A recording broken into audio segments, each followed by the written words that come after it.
Sarah Dierking and Zenobia Gonzalez are both facilitators at Two Birds Church. It's a 501c3 organization, and they're serving North Texas area since 2010. They will be speaking about the history, use, experience of ayahuasca, as well as letting us know a little bit about the church and the services they provide. So the way it works, Sarah's going to talk, then we're going to show a video, and then Zenobia is going to talk. All right? This is going to be pretty exciting. Two Birds Church is it's in North Texas, and they offer healing circles, sacred ceremonies, integration, and community outreach. Community outreach is so important too. So they provide safe and supportive environment for those seeking new ways of seeing spirituality and the self. So help me welcome our friends, please.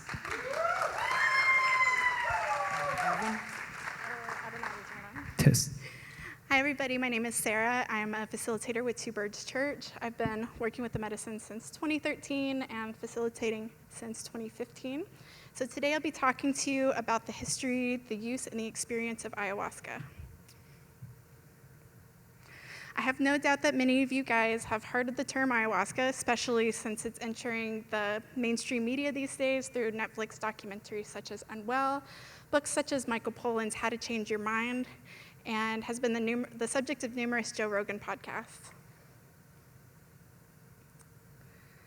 The use of ayahuasca, also known as yahe, daime, or the vine of the soul, is known to have originated among indigenous people near the Amazon basin and continues to have widespread reach throughout South America. It has been traditionally used in ceremonial contexts for the purposes of healing, connecting to spirit, initiation, and the pursuit of understanding the self and the world we live in. In recent decades, it has gained the interest of Western psychedelic researchers such as Dennis McKenna, Dr. Gabor Mate, and Jonathan Ott. There are just a few people who've been instrumental in helping change the attitude and understanding and how Westerners view ayahuasca and plant medicines.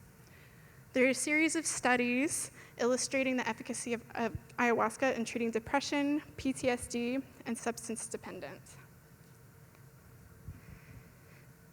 It is currently considered a Schedule I substance in the United States. However, the Supreme Court has ruled in favor of legal use of ayahuasca for religious purposes by the União de Vegetal and the Santa Daime Church. As more research is performed and the political climate begins to shift, hopefully we'll start to see more widespread policy change in the coming years. And in current times, the use of psychedelic therapies and sacred ceremonies are now needed more than ever. Go ahead. Perfect. The brew itself contains a combination of an MAOI-containing vine called Banisteriopsis caapi and the addition of a DMT-containing plant. The recipe of this brew can vary depending upon the practitioner's region, culture, intention, and relationship to the plants. Wisdom of how to use these plants are often passed down through lineages of curanderos, vegetalistas, and shamans. Go ahead, Dina. Ayahuasca ceremony styles and traditions also widely vary. It is speculated that ayahuasca has been used for over 2,000 years in the Amazon jungles. However, most of these traditions have been orally passed down, and much of this early knowledge has likely been lost due to colonization throughout much of the region. There are over 130 different tribes who have known to use this medicine, spanning across Colombia, Ecuador, Peru, Bolivia, Brazil, and Venezuela. Go ahead, next. In recent years, a number of ayahuasca tourist retreats have gained popularity, especially in Peru. With the rising of ayahuasca globalization, you'll find that the practices and rituals of this medicine are oftentimes fused with a variety of traditions. While this can be a beautiful practice and often well-intentioned, there is most definitely those who have ill will and aim to take advantage of people through appropriation, misconduct, or by having no regard for safe practices.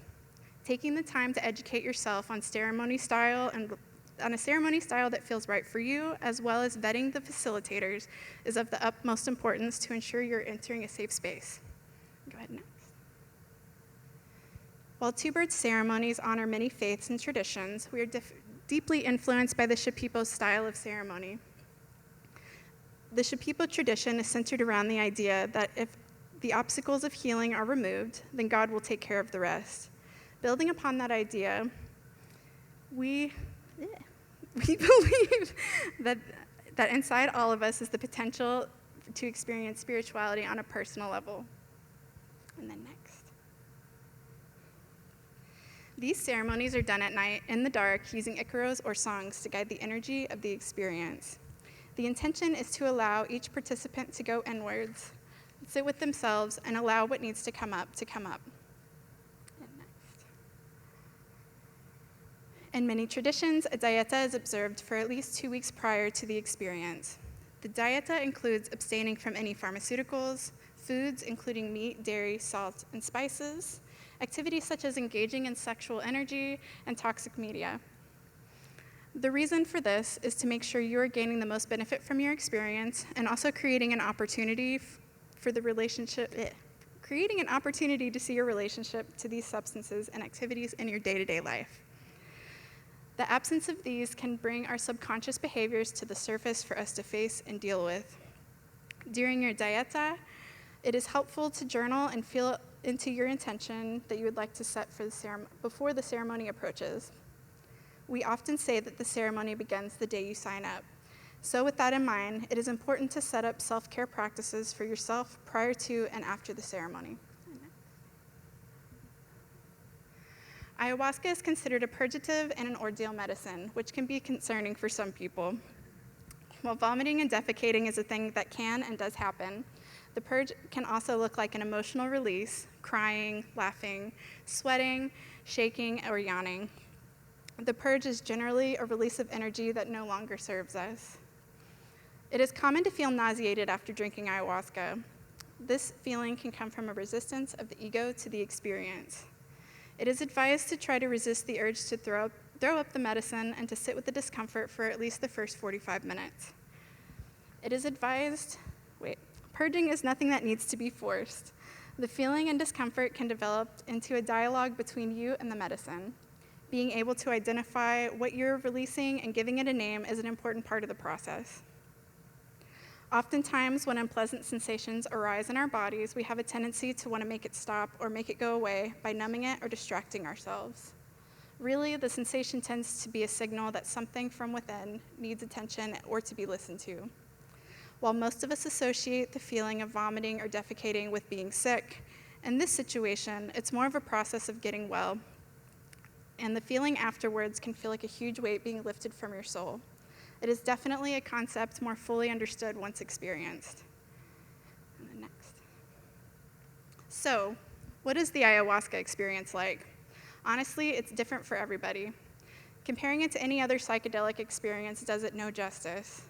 A lot of people expect it to be highly visual, much like the ayahuasca-inspired art out there today. Perhaps they are looking for that ego death, spiritual connectedness, or eternal love and light. While some people do have this experience in ceremony, ayahuasca tends to work on all levels of our being, including the area that may be blocking us from those experiences.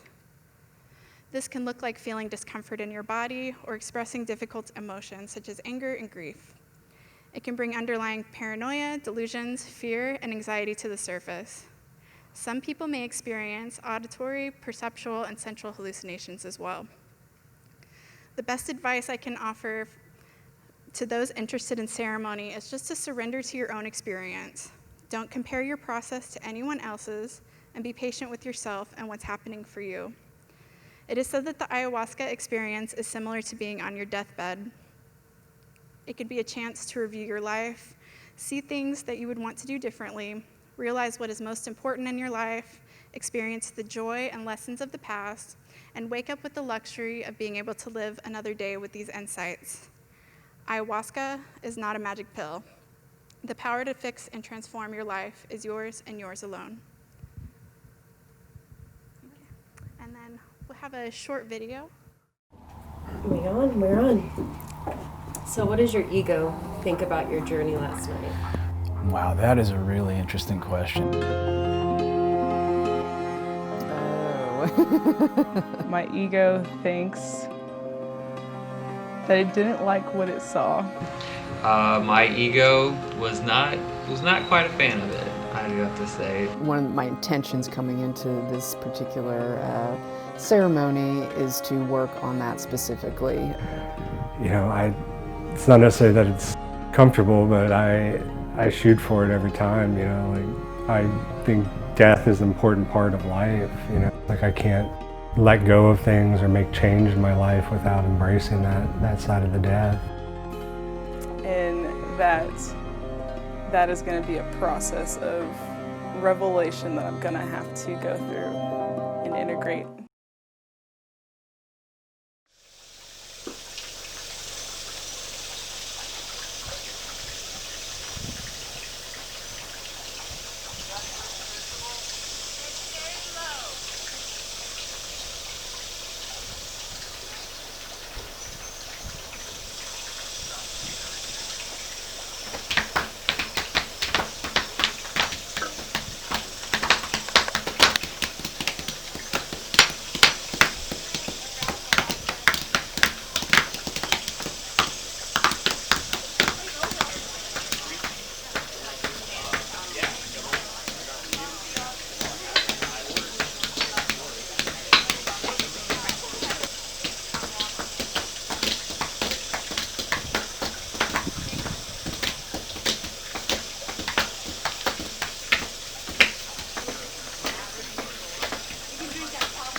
Yeah.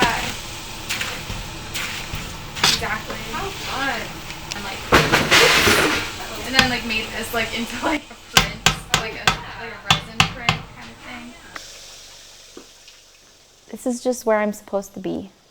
I think when you're ready for the medicine, there's this calling. And for me, this is where I'm supposed to be, a part of a community like this. It's what I was meant to do, maybe not forever, but for right now, this is where I'm supposed to be. And I have a lot to learn, but I also have a lot to share.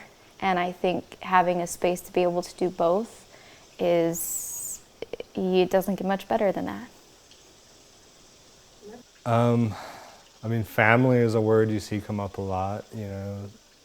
I love my blood family as well, but a lot of our community come from backgrounds that don't have that kind of support from relatives and whatnot. So the community becomes that family in a sense. You need help moving, they're there. You went through some hard times, they're there for you, and we kind of hold each other accountable. I think the community is just beautiful. It's the best part of what we do.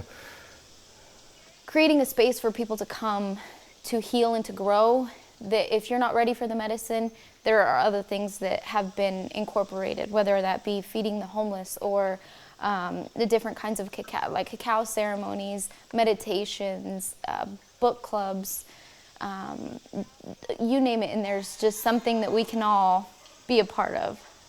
I think when we decided to commit to the church and the structure, it really just took us in a different direction with it.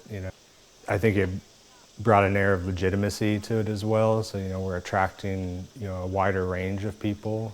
It's not just 20-year-old hippies coming out. It's soccer moms and, government officials and lawyers and doctors and grandmas and uncles. And so I think it just made people feel a lot more comfortable with what we're doing too, Like they see that we've committed to it, so it feels a little safer for them. And it's not super, I don't know what's the word, like dogmatic, I guess. There's room for people to have their own beliefs within it still. We're just kind of a safe structure to experience this aspect of the spirituality. The ayahuasca community is on a mission, and it's on a mission to bring people or to empower people to find that strength and power within themselves, to realize that they can do this for themselves, and I can do this for myself. I can empower myself to change. I can empower myself to heal. So I think that's what the community is doing. It may seem strange to some people, but being a part of it, you see, like I said, their intentions are pure, and that's really all that you can ask for from any community.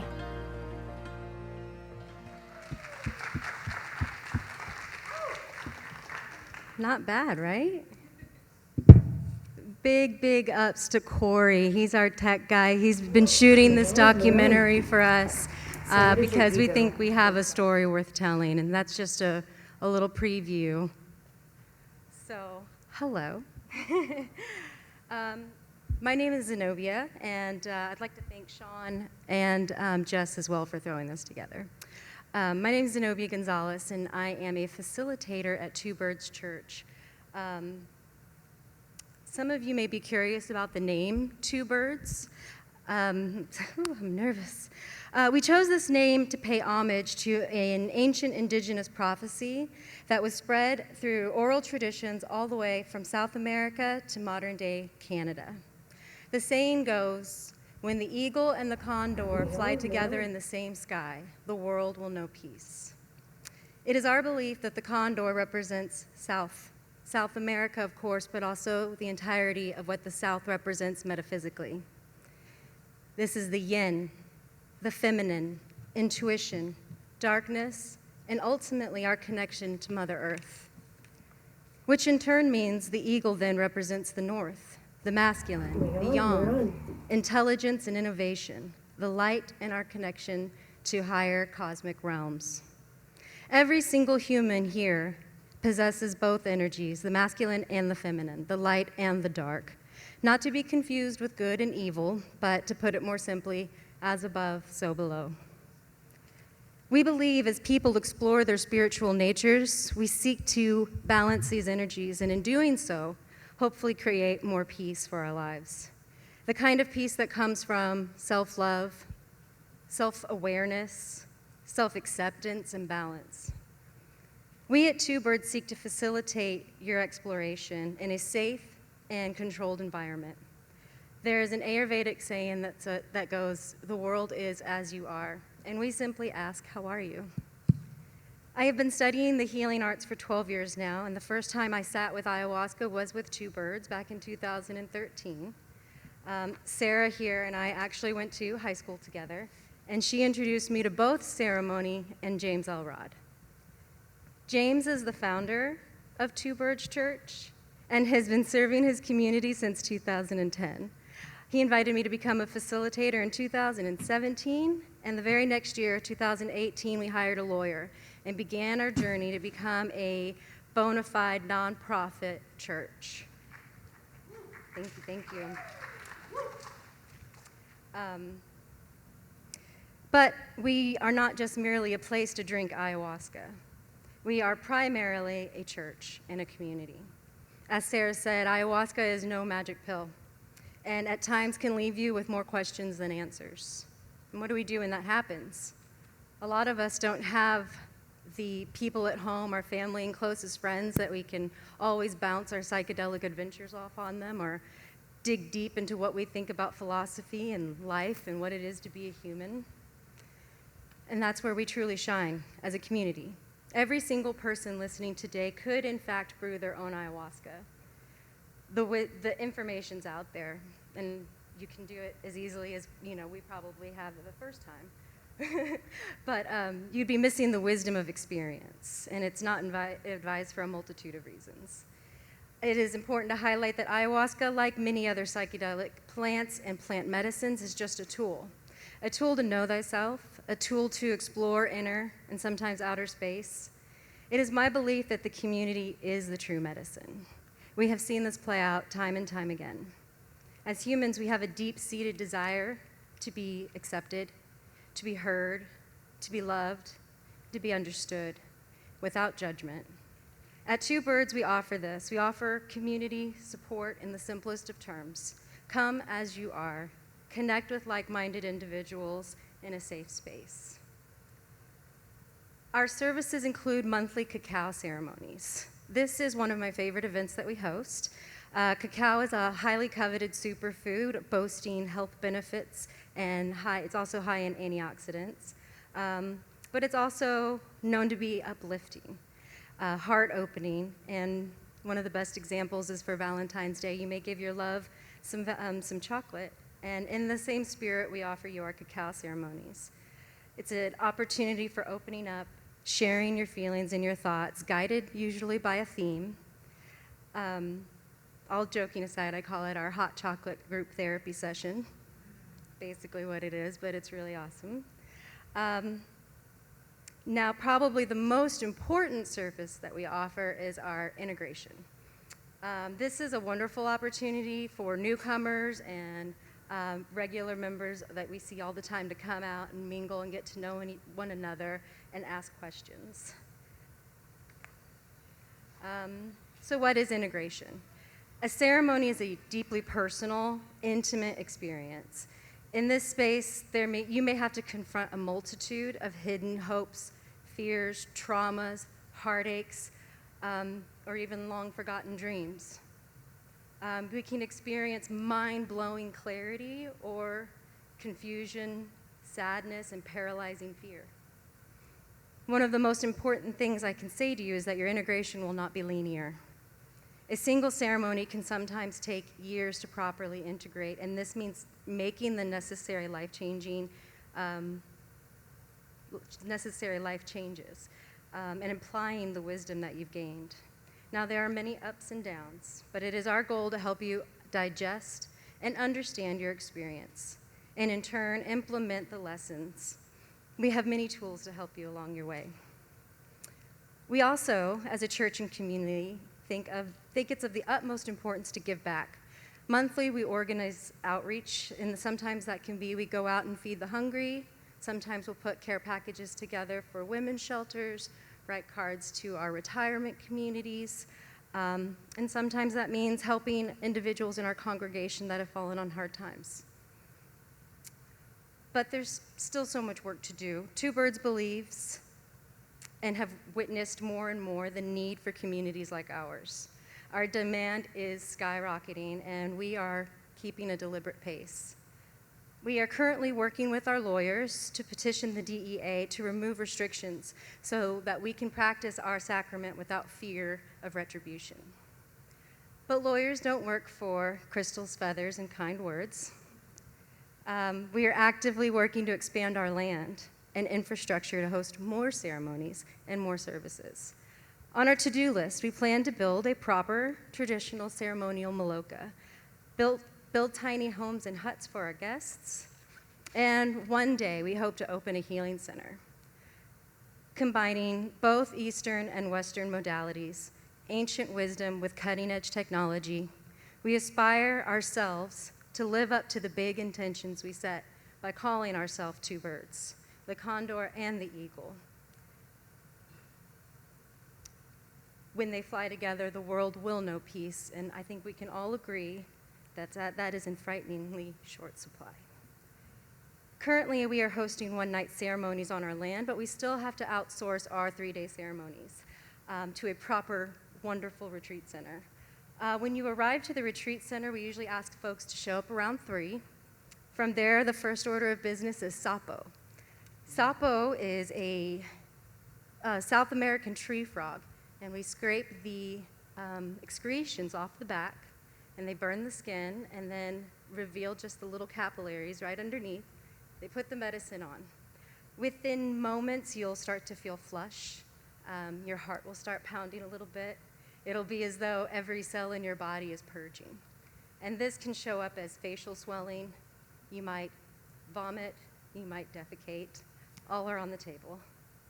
Now, this isn't for everybody. This is an ordeal medicine, and people sign up for it as they feel called to ceremony. For more information, though, you should check out Peter Gorman's book, Sapo in My Soul. It's really interesting stuff. From there, we usually let people recover for a couple hours. People begin to mingle and get settled into their bedrooms. Next, we gather at sunrise and we go around to go over some ground rules and set expectations for the weekend. And once everybody is settled, we move down to the ceremony circle. Here, it is best to set yourself up for success. Pro tip, bring comfy pillows, comfy blankets, comfy mats. Like, you really want to be comfortable and warm. So sleeping bags are also highly recommended. Between ceremonies now, there's a lot of downtime. People will usually practice their instruments, dabble in some art, read, nap, or even sign up for a massage. There are nature trails, group meditations, and Sunday cacao ceremony for everyone who participates. You can expect to also find an array of diet-friendly foods. We serve everyone breakfast and lunch and a post-ceremony dinner, which is usually a tasty soup, something to help you get grounded and ready for some sleep. And honestly, this is probably my favorite part of the night, is after ceremony. It's like the twilight, and everybody's just eating soup and talking about how crazy their night was and really bonding. By Sunday, there is an air of calmness. Those who were strangers on Friday somehow feel like family. The fear and anxiety of the unknown has dwindled, and the retreat center feels more like a home. Monday morning, we pack up and we head back to reality. And at this point, you'll probably have a lot to process and plenty to think about on your drive home. The next Sunday, we host our integration meeting, and this is open to anybody who would like to attend, but highly recommended for those who are fresh out of ceremony. It's really intended for you. We want to get you back into your regular life and do it at a good pace. That means that you can keep this going, because it's very, very easy to lose your momentum after ceremony. You're going to go out and change the world, and then you got to go to work. So we want to help you make the changes in a way that they'll stick. We do offer our meetings online. So if you can't make it in person all the way to Anna, Texas, we also are on Zoom meetings and broadcasting. So please feel free to check out our website, Two Birds Church. And thank you so much.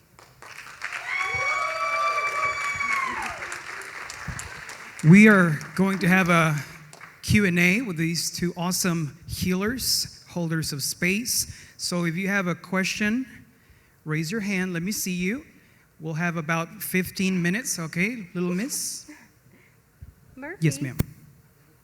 Do you have a question, Murphy? What's up? No. All right. All right. Not everybody at once, please.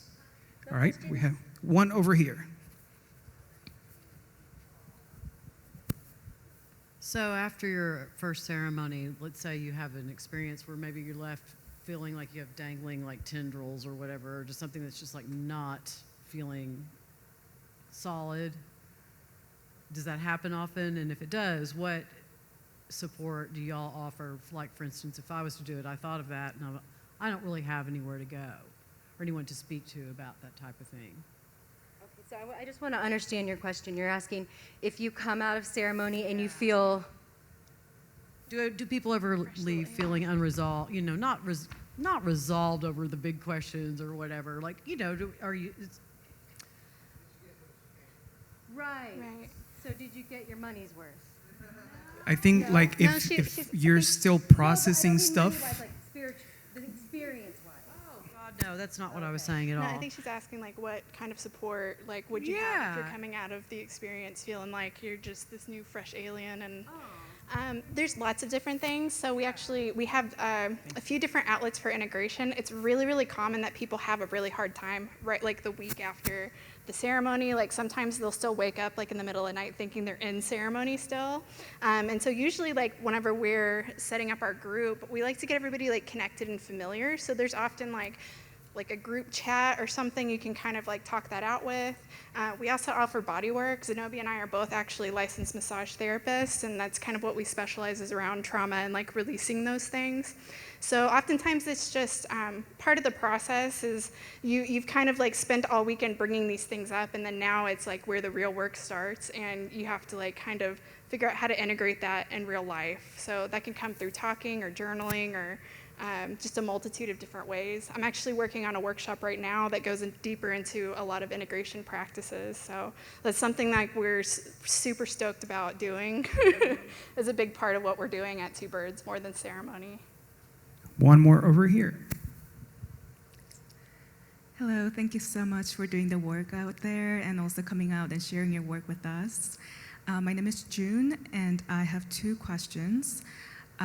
First of all, I was wanting to hear more about what walks of life, people who serve the role of facilitators at your community, where do they come from? And I wanted to hear more if you have some stories to share. And second question is, as a person who's interested in playing that kind of facilitator, organizer, whatever the term may be, role, do you have any suggestion or even connection that you could offer? Thank you. No problem. Yeah. So as becoming a facilitator, James Elrod, as we said, he's the founder and the owner. He went down to Peru and he studied. He spent over a month there. Did he go down? It was a few months down in Peru, but that was over 10 years ago. So he came home and he started making small brews and started holding really small ceremonies, and it ended up growing into a community quite, all organically around him. And so from there, we both study the healing arts. I'm a Reiki practitioner, I'm a birthing doula, I'm a health coach and a life coach. So I'm kind of pretty well inundated with the lingo, and, helping people help themselves is already a skill and talent that Sarah and I both possess. So it kind of was a natural fit. And when Jay thinks you would be a good fit, he'll ask you if you'd like to go through our program, which we have written a program. It does require you to be very present at our Sunday services. That's a big part of it. To be a leader, you got to be there and you got to show up and be with the people, because honestly, we have a wealth of information to share, and you'd be surprised at how much information and help you get from those around you who are going through similar things, and like you can connect over your trauma or your depression and like have a new accountability buddy. We just become friends and we become family, and like I know who's having surgery, I know who just lost their job, I know who's getting married. Like they walk in and you're surprised at how many names you remember. Like it really just starts to grow into the most awesome family. But if you wanted to become a facilitator and it was like an important role for you to seek, I would definitely recommend paying homage in South America, going down there, making a trip, being uncomfortable in the jungle, because that's definitely part of it. She's definitely in there too. She brings you to the jungle in ceremony, and I think understanding that feeling is important. So. And then I guess another reference to the place, there's a place called the Ayahuasca Foundation in Peru where they do initiation courses, and they're like full 8-week courses to kind of get like your feet dipped in there. It takes a lot more experience, I think, to just jump into ceremony and start leading it. We have a pretty rigorous, like I've been working with Jay since 2013, and I'm still in my training phase, and I plan to be just to continue to educate myself. A little bit more of my background is I got really interested in maps and sitting in just normal psychedelic settings. My first love was with mushrooms, and I just tended to be more of like that natural person. People are like, oh goodness, I need somebody to hold space. And so I just really honed in on that. So we have like a different variety of people who kind of come at it from different ways. And so, and it's really been cool to be on this journey, because I'll meet people who have like full-blown degrees in psychology and social work, and so I think just any way that you can offer your services, but most definitely just really doing your work and being with this medicine, because they say it takes over like hundreds and hundreds and hundreds of ceremonies to really kind of get a feel for this medicine and what it does and what it can do. So I don't know if does that answer your question? Thank you. We have one more over here. Hi, this is Gautam. Thanks for taking the time to explain about the work that you're doing. My question is around a thought or like the belief that the plant goddess needs to find you then rather than the person going and seeking ayahuasca. So what are your thoughts on that? And who would you recommend ayahuasca ceremony to? Like what are the kind of prerequisites to get into a ceremony? Thank you. I'm not sure. You're not sure? I don't know what he said exactly. I'm sorry, can you say that one more time? Yeah, so there is a belief that the plant needs to seek you. The medicine finds you. The medicine finds you, right? Right, and what was the second part? The second part is, now in this space of like the, like running a church, like who would you recommend the ceremony to? Is it for everybody or is there a prerequisite for us to be a part of the ceremony? Yeah. The medicine finds you, I think, is, a wonderfully romantic notion. I also find that kind of answer to somebody who's seeking to be very pompous, and I think that's a problem that we find in like some other places in the community where they want to, it is sacred. Let me say that first and foremost, but this is for everybody. And it's not a secret group, it's not a secret cult, it's plants. And I found it, and if you are asking, then you found it too, right? Or you're looking it up online, the information's out there. So I think when you do your research and you find yourself looking into ayahuasca, or you find yourself here today and you're like, whoa, that's what I need, then it found you. And now for who do I suggest sit in a ceremony? When I began this journey, I started it as a psychonaut. I was like, go check it out. But it ended up uncovering so much that I would have told you I was fine. I'm fine. I wasn't fine.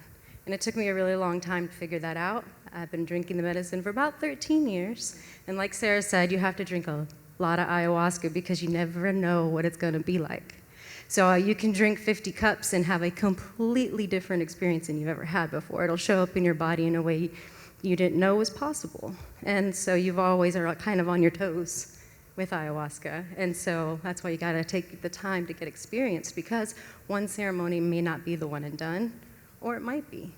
That's why it's really important to do that work and to come to integration and to come to the cacao ceremonies, because it's not a fix-all. It's just kind of showing you what you got to do. And a lot of people aren't really ready to face all of that. I'm going to stop hogging the... One more. Do you have something else to say? Okay. She said it great. So what would your, like a one-day ceremony versus a 3-day ceremony? What are your thoughts on like the work that gets done, how easy it is to like surrender and let go 1 day versus 3-day and all that?